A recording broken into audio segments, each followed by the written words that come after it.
যখন সকালে ল্যান্ড করছি আমার মাথায় আগেই হলো যে আমি আগে ফিল্ডে যাব। তো আমার জিনিসপত্র রেখে আমি সরাসরি ফিল্ডে, আমি 24 ঘন্টা জার্নি করে আসছি। তো এখন পর্যন্ত 24 ঘন্টা জার্নিতে তো ঘুম হয় না ঠিকভাবে। এখন আমার অনেক ঘুমের তারপরেও আমার যে আগে খেলা দেখতে হবে, আগে মাঠে যেতে হবে, তারপরে বাকিটা বাকি। খেলোয়াড় ছিলাম বা এখন খেলার বাইরে আছি, এটা আসলে আমার কাছে ওই পার্থক্য নাই। মানে আমার আর্চারি যেখানেই হোক, সেটা বাংলাদেশে হোক, ওয়ার্ল্ড লেভেলে যেখানে হোক, আমার কাজ বাদ দিয়ে হলেও আমি আর্চারিকে ফলো করি, দেখি। আর আমার বাংলাদেশে আসাটা হচ্ছে মানে একটা মানে হঠাৎ না, এটা পরিকল্পনাই ছিল। তাও এই মাসের হয়তো আমি 15 তারিখের পরে আসতাম। তো যেহেতু আর্চারিটাও মানে এখন চলতেছে, তো সবকিছু মিলায়ে আমি এই জন্যই সবকিছু মিলায়ে তাড়াতাড়ি আসছি। এই জন্যই আর্চারি আমরা যে সময় মানে আর্চারিটা করছি বা আর্চারি খেলছি, ওই সময় আমার মনে হয় যে আমরা কম্পিটিশনে আরো বেশি প্লেয়ার ছিলাম। আমি বলবো যে ওই সময় আর্মি টিম ছিল, ভালো একটা টিম ছিল, বিজিবিতে একটা টিম ছিল, এখন পুরোপুরি বন্ধ হয়ে গেছে। আমরা সেই সময় পুলিশ খেলতাম, পুলিশ টিমটা ছিল, এখন পুলিশ টিম পুরাই বন্ধ হয়ে আছে। তো ওই সময় কি হইতো যে আপনি মাঠে যখন আমাদের সিলেকশন হইতো, তো আমি যে স্কোরটা করতাম, তো ওই সমপরিমাণে স্কোর দেখা যাইতো যে 10 জনের মতো ছিল।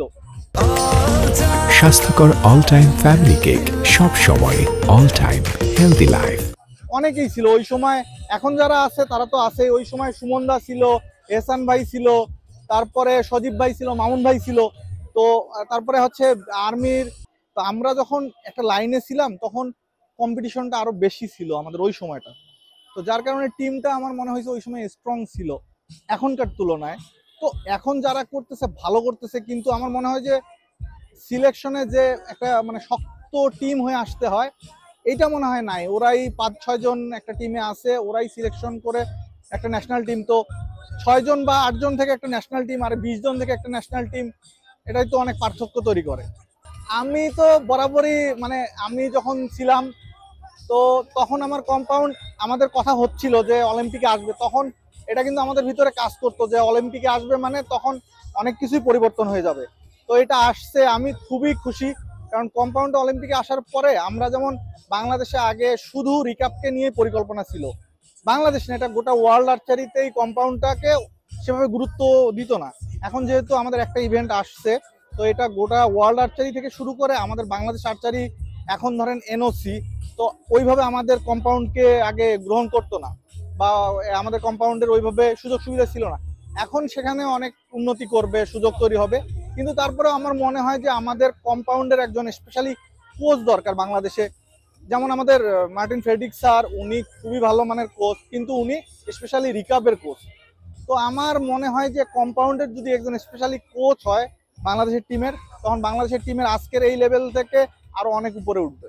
অবশ্যই মানে আমি যে মানে চিন্তা ভাবনা করে ওখানে গেছি, তো আমার ওই চিন্তা ভাবনা, যেহেতু আমি যে চিন্তা ভাবনা করে আমেরিকাতে গেছি, এখন আমি কিন্তু সেটা মানে অ্যাচিভ করতে পারছি, বা আরো সামনে হয়তো আরো আমার জন্য ভালো কিছু হবে।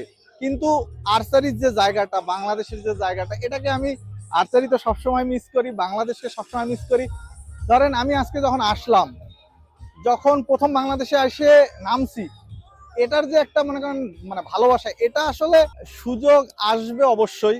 আমি আমার যেটা একটা স্বপ্ন আছে যে আমি লাস ভেগাসে একটা গেম একটা হলেও করব, আর আমার এটা করা মানে লাগবেই। কারণ আমি যে উদ্দেশ্যে ওখানে গেছি, যে কারণে ওরা আমাকে ভিসা দিছে, আমার আর্চারির জন্য ওরা আমাকে গ্রিন কার্ড দিছে, মানে আর্চারির জন্য গ্রিন কার্ডটা পাইছি। তো আমার গ্রিন কার্ডটাকে যখন আমি হয়তো ফিউচারে আমি হয়তো পাসপোর্টের জন্য মানে যে আবেদন করব বা পাসপোর্টের জন্য যে করবো, তখন ওরা আমাকে এটা পর্যবেক্ষণ করবে যে আসলে আমাকে যে ভিসাটা দেওয়া হয়েছে ওইটা নিয়ে আমি কতটা আগাইছি।